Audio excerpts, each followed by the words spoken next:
Bom, é caso na Boneiro tá com nós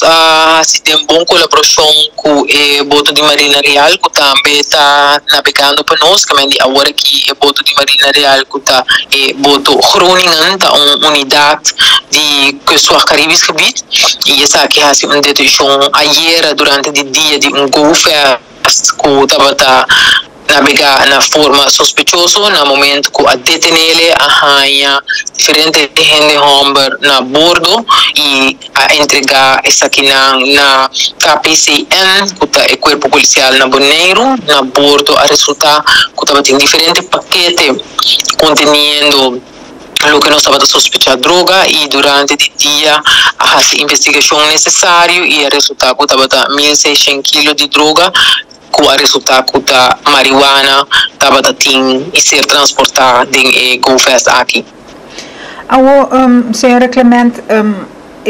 boto aqui que estou vindo Caribe para transportar a droga aqui, por exemplo, na Aruba me por escuta que mais não enfocar para cocaína e de caso aqui Boneiro tá marihuana. Fede usa boto que está vindo de Colômbia, de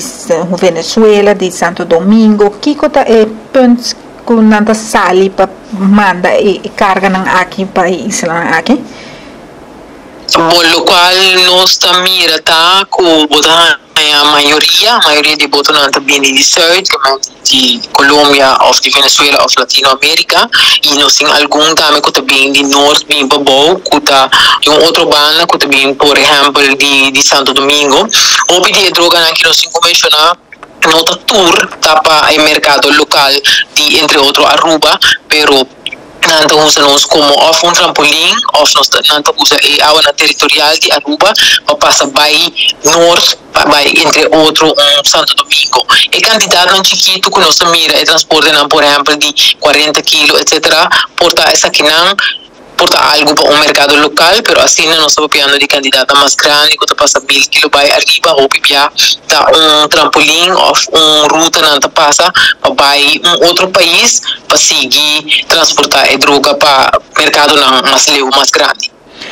Essa aqui está ilustrar bom trabalho de Kustwacht e também radar não está trabalhando optimal e teamwork que você não está criando. Com essa aqui você sente trabalhando?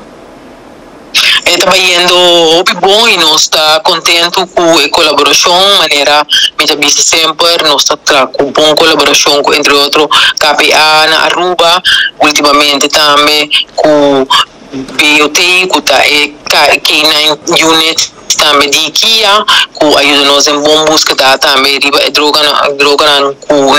cachorro, também imigração, guarda nos costa e nos outro partner e nós mira também com banda de SI, nós também de Iwara Costa, tá focus bastante riba é parte de informação e inteligência, caminha nós sim é o que nós chama IGP, da informatie gestuurd politie optreden, caminha com nossa laga informação, a base de informação, nossa laga guia para nós não estar reativo riba caso, pero nós mais proativo que no momento que tem suspeito, que tem suficiente informação com algo por bem só de poder actuar, mas de focus e dirigir riba caso assim, e nossa pisa também é parte de radar também, nossa contento com ele, que mente diferente factor, diferente aspecto, está ajudando nos último tempo aqui, que nós tem algum caso, que nós assim algum logro.